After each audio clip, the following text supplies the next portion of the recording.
Ladies and gentlemen, welcome to this first session this afternoon. My name is Kristen Davis. It's a pleasure to welcome you here.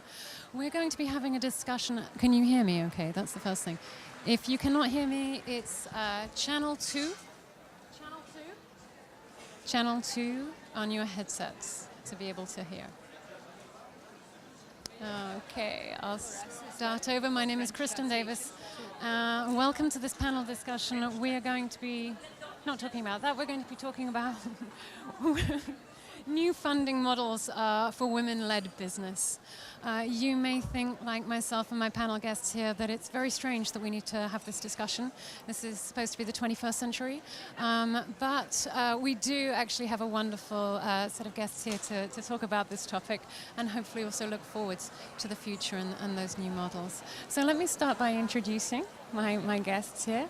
Caroline Ramada, who is the Executive Director at Paris Pionnier, which is a company here in Paris focused on women founding in tech. I beg your pardon, I kind of butchered that. Henriette Kolb, welcome. From Washington, D.C. Henriette is the Gender Secretary at the IFC, which is the private sector arm of the World Bank. Welcome. And Sucharita Eashwar, who's come in from Bangalore. Long way, welcome. Sucharita is the founder of Catalyst for women entrepreneurs. So let's start off by talking a little bit about some of the myths and the facts around women and funding today. Henriette, do you want to start off? Yes, thank you very much, and good afternoon to everyone here. We hope very much that this is a two-way conversation, and so just by show of hand, because it's after lunch, so I want to make sure that you're still awake. Who is working with women entrepreneurs? Okay, I want you in the discussion. Who is a woman entrepreneur? Okay, wow, you're doing double up. Okay, perfect. Is anyone working with the government on regulating or ensuring women entrepreneurs? Okay, so we have a good balance here, because the one thing, and obviously that's quite an obvious thing to say, is we need a very strong public and private sector collaboration to make sure that we actually close what there is still to be a 300 billion SME finance gap for women entrepreneurs in emerging markets alone. That gets even worse if you look at VC funding, because VC funding is only 6 to 8%.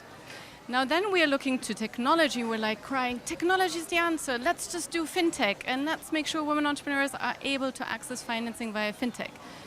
The very basic fact that still 170 million women are not able to even own a mobile phone also cuts off some of the technology access for women in developing and emerging markets. So even if we just look at those figures, we have a staggering amount of work to do. Having said that, I think there's more and more recognition, both from the private and the public sector, that this must end. And what this recognition really is led by is in many ways a business case, right? And so we as a development finance institution, we are financing currently 1.6 billion per year that goes to women-owned enterprises, but that's still a drop in the ocean if you look at the 300 billion that is missing. So we can't do it alone. So just the one thing I wanted to flag to people here in the audience, because you might have picked it up in the news quite a bit, it was sort of weirdly labeled the Ivanka Fund.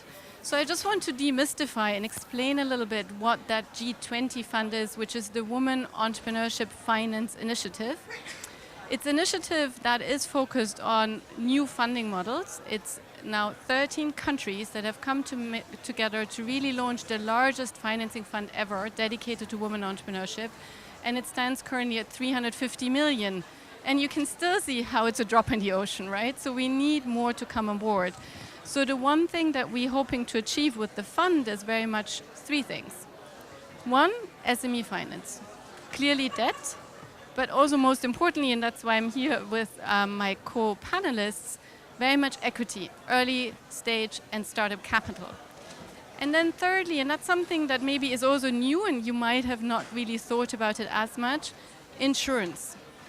If women entrepreneurs don't have access to insurance, it is really hard for them to keep a business growing. And what we've seen is insurers go to women entrepreneurs and say, we sell you health insurance. Another person comes through the door and says, we sell you life insurance. But what insurers don't understand is we are not segmented as women in 4 different body parts. We are one person with many identities. And so we therefore need products and services that are tailored around the many needs we have, spanning from care products, pension products, life products, health products, and liability insurance, so that I can become a supplier to a Walmart or a GE or whatever it may be. So it's not good enough anymore to segment us out into micro, SME, venture. You need a really holistic, I think, response to the funding crisis that women entrepreneurs have. And if I may just end at that and then turn it back to you, what I'm really looking forward to hearing also from the audience is that how can we almost create a financial system that mirrors somewhat the healthcare system? Because there we have referrals. In this case of the financial industry, oftentimes it's loan denied because you don't have the collateral. The bank relationship manager has no incentive to direct that woman entrepreneur to another opportunity. It's like in, no thank you, and then out the door. And so how can we create an ecosystem where we really get enablers across that are working together to really support financing? Thank you. Henriette, thanks. There was some great data and facts that you gave us there. This is going to be quite a data-driven and action-driven panel. And if you have statistics or information that you'd like to add to our discussion, please do raise your hand and share them with us. So you gave us, talked a little bit about some of the facts there in the myth. Caroline, would you like to add?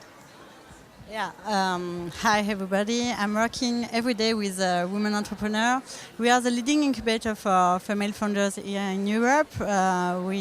Since 12 years, we launched like 350 startups co-funded by women. So we really want to say it is possible to raise funds. But the fact, so we have like a myth. A myth is women don't know how to raise money. And the fact is really numerous studies shows that it's really much harder for women to get access to traditional funds like VC firms or bank. So did you hear about the story of these 2 co-founders, women co-founders, who really created a fake co-founders to raise more money and even change for them just after that? So what we can do now, if we have to change that. We have to change the system. Women can do it, but investment world is a man's world, and we have to change the rules. That's what I think. Thank you. Yeah, I completely agree on that. And what I'd like to say is that what I have encountered time and again is a reaction of banks, of financial institutions, investors, saying women businesses are unreliable. We don't know if they will close down tomorrow. And I have had women coming and telling me when they went to pitch to a VC funder, saying, have you discussed this with your husband? Or what if you have a baby in a couple of years' time? And they are like, what are we talking about in this day and age? And all the data shows that women businesses are more sustainable. If you look at male-founded businesses and female-founded businesses, you will find 5 years down the line, there are more of the women-founded businesses that are still in existence. So women businesses, unreliable, a big myth. Sucharita, I wish that was a myth that you just shared with us, that those are the questions, what about if you have a baby? What about if you start a family? Unfortunately, that is the fact that many women face when they go out looking for capital and for funding today. Another fact I picked up just recently is that men get 16 times more funding when they ask for it than women. Keep that in mind. We're going to loop back to that a little later. Can I share a small story on this? One of the well-known VC funders, and he's known as a serial entrepreneur also in India, is called Ravi Gururaj. So when he came to speak at our platform, he shared a small story. He said, we tried an experiment. There was a male co-founder and a woman co-founder. So we asked them to pitch to us separately in 2 separate rooms. And at the end of it, we asked them, what's the maximum amount that you are going to be happy with if we agree to fund you? And he said, guess what? There was a difference between what the man asked for and the woman asked for. And the woman asked for less. So there you go again. And maybe just to add very briefly, I think one of the key facts that you just cited, the business case, I just want to give a couple of examples that we are not just talking about, banks operating in emerging markets. Just last night, actually, I spoke to one person who represents a large European bank. And what they found is that they did every year surveys within their staff, both male and female, to see what the response and the perception is around women as customers and women in the workforce. Because you can't be the bank or the insurer or the VC fund of choice if you're not an employer of choice as well. And because otherwise you have no congruence, obviously no credibility in the market. And it was phenomenal. The bank had invested huge amounts in unconscious bias training, in internal diversity and compacts with targets, in products and services designed particularly towards women, in training frontline sales force, and yet the amount of men that thought that women are less profitable business were still the amount of men who thought that women are less profitable were still 35%. And for women, it was 5%. So 35% of their male bank staff thought women are less profitable and just not worth investing in. And yet you see all the consumer decision making, and you look at actually where wealth is being generated, and you see increase in labor force participation and asset accumulation, and yet the cultural perception is still very much women stays at home or part-time or drops out when she's 30, and therefore we shouldn't really focus our business on women as a customer segment, which frankly is just unacceptable. I'm sure most of the audience will agree with you. The title of this panel is New Funding Models for Women. My panel guests here are very smart, but none of us have a crystal ball. Our fortune-telling capabilities are maybe not what we trained in. So what we want to do is also look at some of the things that can be done to make the current models more accessible for women as well. Now, we've just touched on the fact that sexism is alive and well. We know that. What we saw in Silicon Valley over the summer, reports from Quartz and the New York Times from the behavior of organizations such as Startup 500 and Binary Capital underlined how serious an issue this is. So what can we do to level the playing field? Do we need best practice? Do we need codes of conduct? Do we need... What do you think? I think we can do really a simple thing, It's just to have more diverse VC firms, more female investors. Just we have one woman co-founder in our startup, and at the final, in our incubator, we have 50% of men. So gender balance team is really natural with one woman co-founder. With more female investors, I think really it will be really natural to invest in business, women-led businesses. Let me give you just one example. Felix Capital in UK. It's a really big VC firms. I was talking with one of the VC, and I say, okay, how much do you have startup co-funded by women?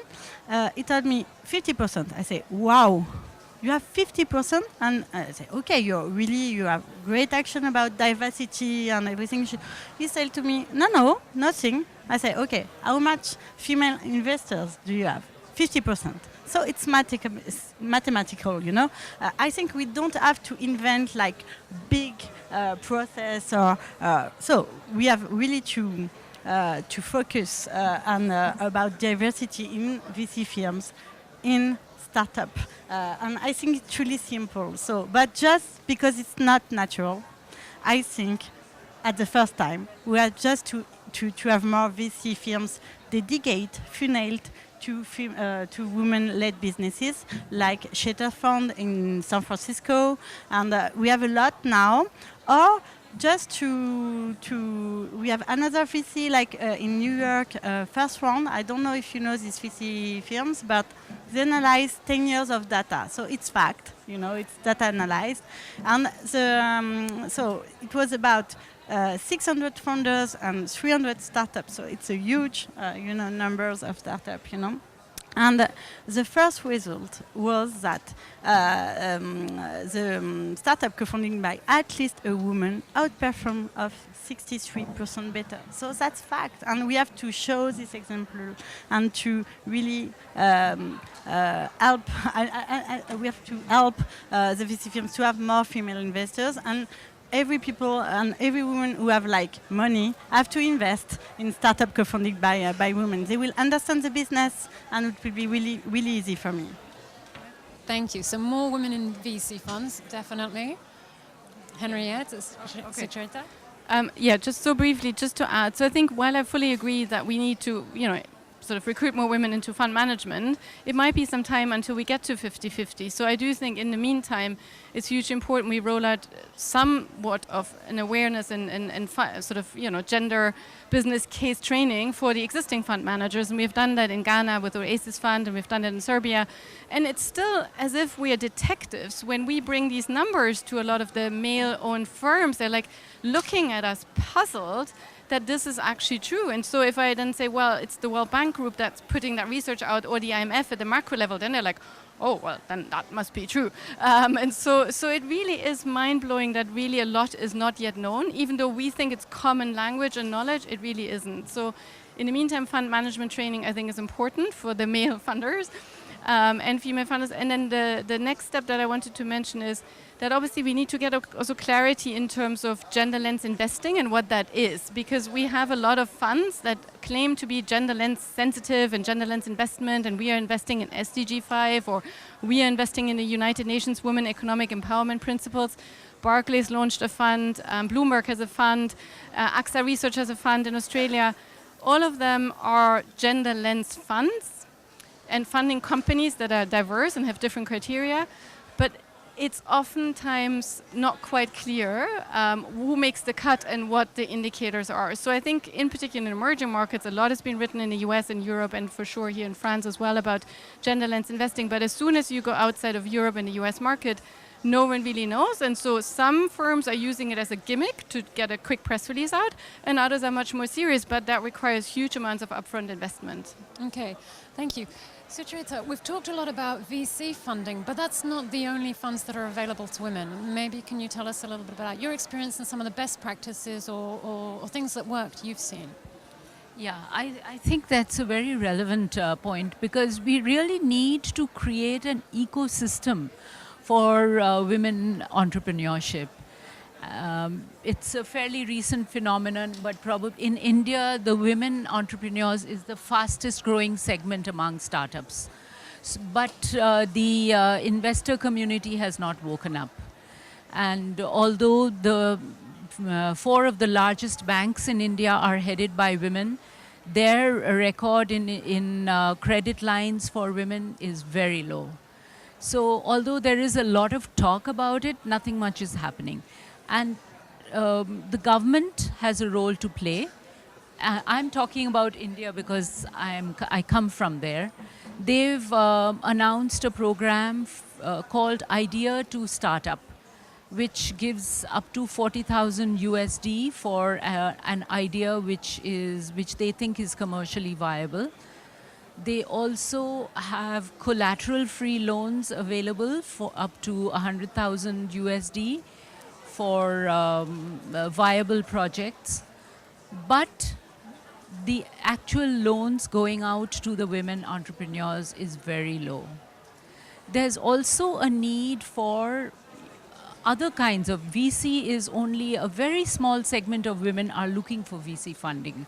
Most of them are looking for funding which is between 10,000 and 40,000 US dollars. And so we need a lot more of seed investors, angel investors. I just heard about a group that has put together a seed fund focused on women listed in Singapore. So we need a lot more of that. and also crowdfunding platforms, particularly for impact enterprises and social ventures. A lot more of that is required, and I think partnership between the different kinds of players. Like, if a VC investor gets a pitch which is not suitable for them, they should be able to refer it to an angel investing group or, a credit platform. And that's another one, because most women are really looking for loans for credit. So credit platforms, like we have tied up with one which has brought in 15 banks and financial institutions. So when you upload your application for a loan on that platform, it simultaneously goes out to 15 banks. So you can get the best conditions and the best rates of interest, etc., for your loan. So those are the kind of things really we want to see a lot more of. Okay, so a broader and a richer ecosystem as such. Caroline, I think you wanted to make a point. It was about crowdfunding. I think it could be like an alternative now, because women are better crowdfunders than men. This is a study from UC Berkeley Business School. It was like this year, I think. And really, why are they really better? Because they are more inclusive. They don't use I, they use the we. So they involve the community. And the community is not only men, it's women and minorities. And I think it's really a good way just to begin, but you agree with that, Henriette? It's more for social business, and we have to be focused on core business too. So, and crowdfunding is more dedicated to social impact. No, I'm glad you actually mentioned it, because indeed, I mean, we've seen the statistics that women are much more successful in crowdfunding platforms when they raise for actual social impact related businesses as opposed to purely for profit. And so if it's purely for profit, actually women are less likely to use crowdfunding, but they're still pitching more in their living rooms and to their families as opposed to actually on crowdfunding platforms. But just one add-on maybe to what Sucharita said, and because I know the amazing work you do in India, one key thing is I think that capital alone is never enough. And so I'd call it sort of this 4 C's. I think you have to have the capacity, the confidence, the capital, and take into consideration childcare, even though I know elderly care is around the corner as well. But I think there's sort of 4 C's that need to be attacked or dealt with in terms of actually making sure you get sort of, into a position that you can apply for funding successfully. And so just to briefly point that out, because you mentioned the government of India, one thing that we find hugely helpful is if the central banks ask the financial institution for sex disaggregated data.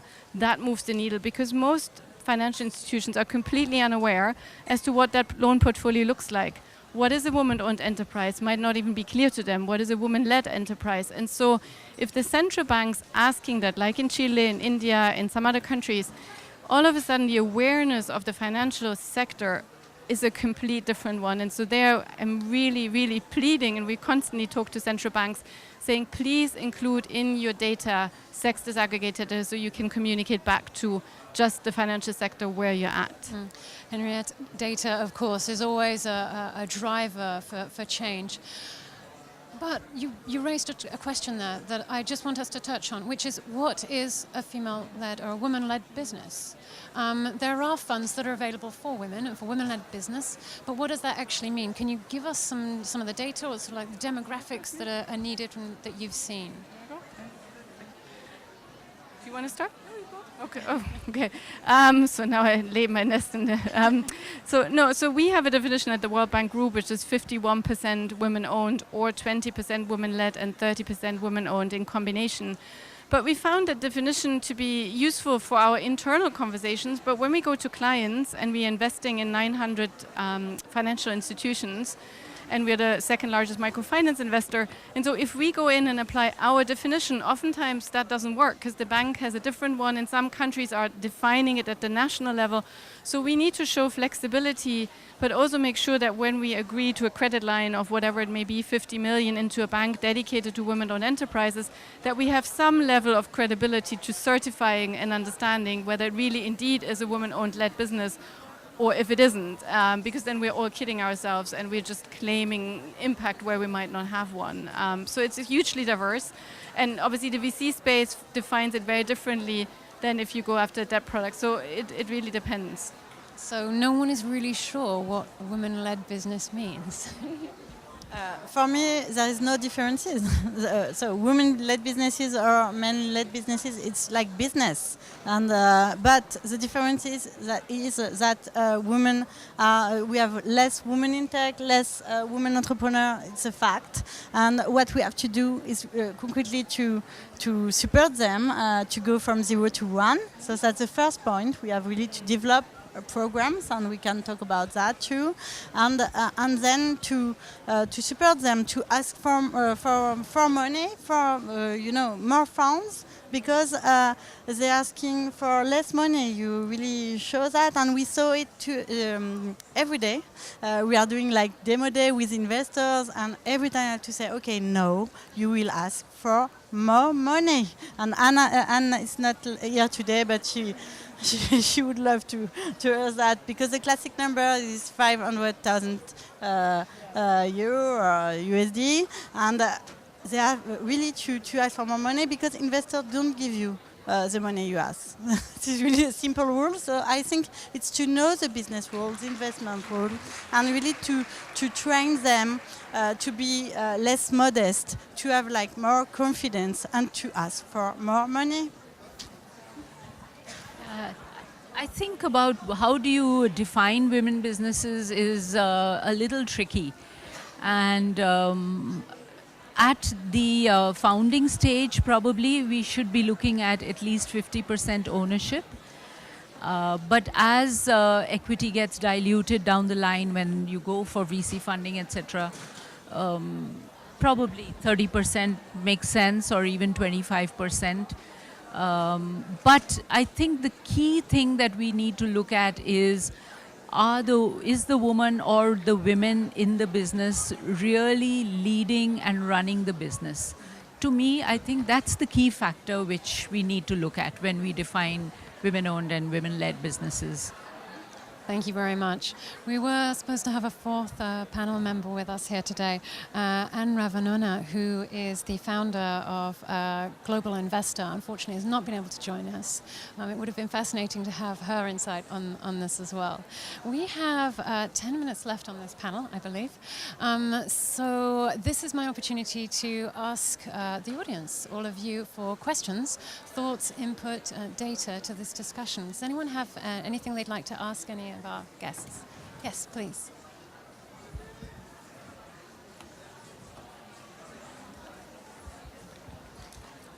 Thank you for a very inspiring session. What I've not heard, my name is Piliso, I'm from South Africa.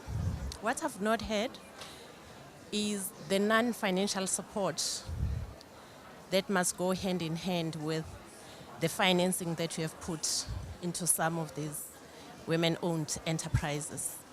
Because if we don't put a lot of emphasis on the non-financial support, then there will be a threat to the long-term financial sustainability of the enterprises that we are actually looking at. So for instance, in South Africa, we will put a lot of emphasis on the mentorship program, because at the end of the day, once you have invested in these enterprises, we need to make sure that the women-owned enterprises would actually become part of the global value chains. Thank you.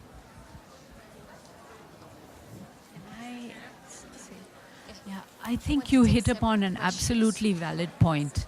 And the platform that we have founded in India, and we have 2,200 women entrepreneurs across the country there, really is designed to deliver and mentor them on all the 5 key aspects actually of business. The first is, of course, access to finance, which is very fundamental, which we are discussing here. The second is access to markets, access to technology that will help grow the business, access to networks that will be useful in growing the business, and most importantly, business skills and mentoring. So these are the things that we work on, and the last one is very, very key. I do agree.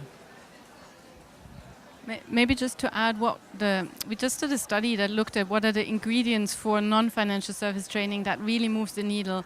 And what was surprising was we had done a lot of work around business development training and so on, that actually 4 sort of traits were really responsible for women entrepreneurs accelerating their business. And they were very much to do with resilience, courage, grit, and so on and so forth. So not something you can easily pick up in sort of an online or offline training, sort of that's more classroom based, but really something that requires a lot more careful deliberation on role plays and much more longer, like you said, mentorship and sponsorship in particular, because these are really some key traits that drive the business. Actually, not always when we, I think the development community generally sort of insisted you've got to have a business plan and, the financials have to fit. Of course, that is all true, but actually the determinants might sometimes be way beyond all of that. I can talk about our 3 startup program. And if you want to visit Paris Pionnier, you're really welcome. We are in the Sentier, really near. So if you want to come in our place, take a look. They are great. Yeah, it's a big incubator with a lot of women entrepreneurs. And what we do is 3 programs. The first one is Possible Camp. Possible Camp is 3 days just to reveal the entrepreneur inside you. And what you do, it's like reveal your leadership. You will you really learn to pitch and to dare and everything. You will learn like the entrepreneurial skills, so business model and coming from 0 to the growth. And the third point is the innovation, The lean startup approach is really good to fight against, the perfectionism syndrome of the woman. You have to go in front of your user to share your idea really at the very first time, to get more mentors, to get investors, to get co-founders. And that's what we do during these 3 days. And then we have an accelerator program. So it's a 6 months acceleration program to go from the idea to the MVP, and everything's to launch your startup. So it's about really business model, your vision, technology. We have a CTO in-house to help you really to work with you on the technical aspects and the legal aspects too. Everything to launch your startup. And the third program is incubator program. 1 year to conquer the market, to raise funds. We have VCs working with us, business angels, and then how to scale. And they really have to go and to think international, to think global, and to ask for a lot of money. And that we do every year. We have like more than 100, and you understand that? You have to ask for more. I'm like Anne. Anne, your spirit is with me. And so no, that's really important to really the most important thing is to be in a community with women entrepreneurs and men entrepreneurs together, and really to be inspired, but to share the rules together and really to do it. So that's what we do every day and every year. Thank you very much for your question. And effectively, funding is only part of the picture. It's only part of the puzzle. Anyone who's starting up or creating their own company knows that they need more than that. I think women more so. We have time for one more quick question from the audience. Yes. Hi, my name is Tarsia from Malaysia.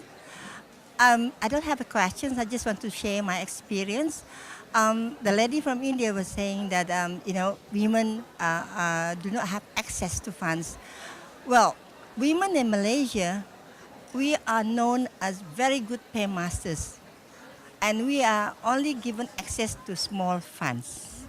That's the problem. When we want to grow big, we are not able to access the fundings that they have and the lady said was the cloud funds platform is very new in Malaysia, and I don't think there is 1 or 2 yet in Malaysia on the cloud funding. I know about this. And the lady from France, okay, this is the project that I am very much interested. We just introduced the young women entrepreneurs. We are creating millionaires for the next 3 to 5 years. And that's the project that I would like to share very much with you, and probably we could learn from you, because I believe in incubator on the hands holding, because I would like to see the young women from zero to hero. Thank you. Thank you very much. And we'll be heading directly to Indonesia. Okay, Malaysia, I beg your pardon, Malaysia. Very, very quickly, we have 2 minutes left, I believe. Rapid fire question, last final question to the panel. As I said, none of us are able to see into the future. We don't have crystal balls. But if we did have a magic wand, I gave each of you a magic wand and one wish right now, what would you like to do to instantly change the landscape and the perspective for women and to get them access to funding? So, magic wand. So my dream is that women entrepreneurs have not to act like men to become successful and to be focused on business. So, and we have to now you have to pitch like crazy, like a crazy boy. I will go to on Mars, and then you will raise a lot of money. Okay, no, we have another things to do together to build an inclusive world with good businesses, new businesses, and that's my wish, with a lot of women entrepreneurs everywhere. And I'm going to say something that has nothing to do with financing, but actually it's universal, affordable, accessible childcare. We know women are still shouldering a disproportionate responsibility for care and elder care. So without universally affordable, accessible childcare, we spend most of our time worrying about care and not spending enough time on productive sources. Absolutely. That's a big business for everybody, all women actually. My word would be very simple. Just to say, dream big, think big, and get there. That's all. Thank you very much. I promise as soon as I do get my magic wand, all of your wishes will come true. I thank you very much for joining us on this panel today. Thank you to you also for the audience. And again, a nod to Anne, who couldn't be with us. Thank you for your time. Please do step forward if you'd like to continue discussion with any of the guests. Thank you. Merci. Bonne journée.